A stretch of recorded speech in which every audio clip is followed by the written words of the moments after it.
16व्या दिवसापासून तर 30व्या दिवसापर्यंतचे कोणत्या प्रकारचे व्यायाम करायचे आहेत आणि काळजी काय घ्यायची आहे.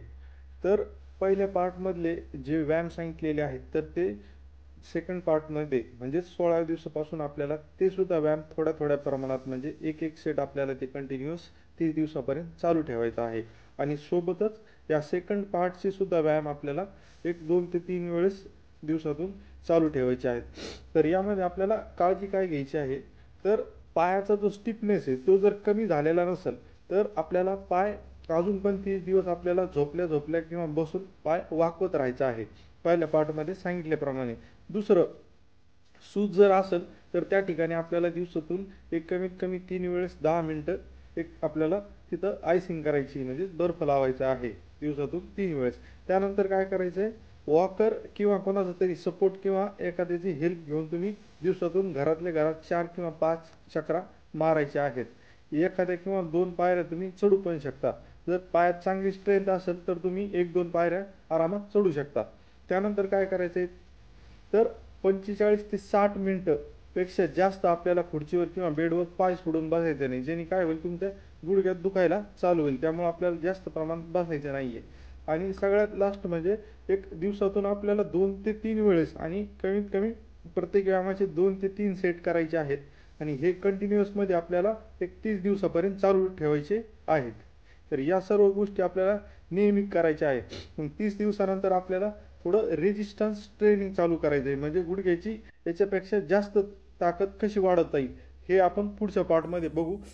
तर पहिल्या व्यायाम प्रकारात आपल्याला या पद्धतीने सरळ झोपायचं आहे. त्यानंतर आपले गुडघे जेवढे शक्य होतील तितके आपल्याला वाकवायचे आहे. त्यानंतर आपली कंबर या पद्धतीने जितकी शक्य होईल तितकी वर उचलायची आहे. 7 ते 8 वेळेस आपल्याला आपली कंबर उचलायची आहे. त्यानंतर दुसऱ्या व्यायाम प्रकारात आपल्याला या पद्धतीने सरळ बसायचं आहे पाय लांब करून आणि या पद्धतीने पाय सरळ उचलायचे आहेत. वर उचलल्यानंतर आपण पाय साईडला सुद्धा घेऊ शकतो. दोन्ही पायाचा व्यायाम आपल्याला करायचा आहे. प्रत्येक पायाचा व्यायाम एक 7 ते 8 वेळेस 2 ते 3 सेट करायचे आहेत. अलगद पाय आपले उचलायचे आहे, ठेवायचे आहे आणि या पद्धतीने बाहेर सुद्धा घेऊन जायचं आहे.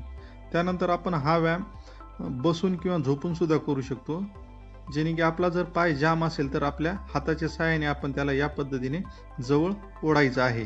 दोन्ही पायाला आपल्याला या पद्धतीने ओढायचं आहे. तुम्ही टावेलच्या सहाय्याने सुद्धा हा करू शकता, झोपून किंवा बसून सुद्धा या पद्धतीने करू शकता. त्यानंतर चौथा जो व्यायाम आहे त्यामध्ये आपल्याला पोटावर या पद्धतीने झोपायचं आहे आणि आपले पाय गुडघ्यातून वाकवायचे आहे.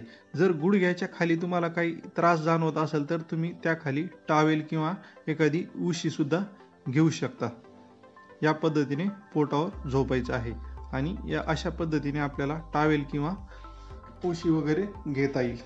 त्यानंतर पाचवा जो व्यायाम आहे त्यामध्ये आपल्याला आपले जे बटकचे मसल आहेत ते आपल्याला स्ट्रेंथ करायचे आहे. त्यामुळे या पद्धतीने दाबायचं आणि घट्ट करायचं, सोडून द्यायचं, घट्ट करायचं, सोडून द्यायचं. या पद्धतीने हा व्यायाम करू शकता.